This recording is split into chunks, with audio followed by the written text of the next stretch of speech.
Bataille judiciaire qui dure depuis 3 ans, ces anciens ouvriers ont le sourire. Au tribunal, ils vont pouvoir raconter leur histoire douloureuse.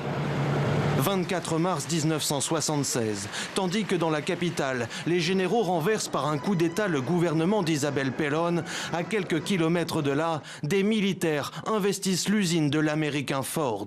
En quelques semaines, 24 ouvriers vont disparaître. Séquestrés puis torturés pendant plusieurs heures, ils seront finalement emprisonnés. 3 d'entre eux n'ont jamais été retrouvés.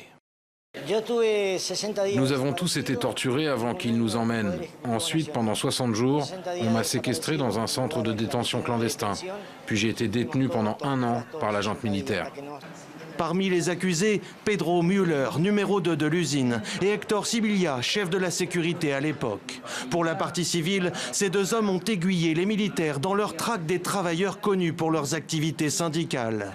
Ils ont aussi mis à disposition les installations de l'entreprise, des salles et des véhicules utilisés pour la torture et le transport des prisonniers.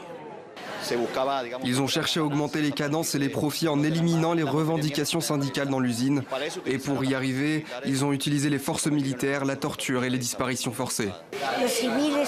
Les civils ont collaboré, tout comme les militaires, et ils étaient impliqués. Ils ont le même niveau de responsabilité dans ces événements horribles. Si depuis 2005 en Argentine, les poursuites contre les responsables de la dictature militaire se succèdent, le procès Ford met en évidence les liens entre la junte et le monde de l'entreprise. Rex Tillerson en visite officielle.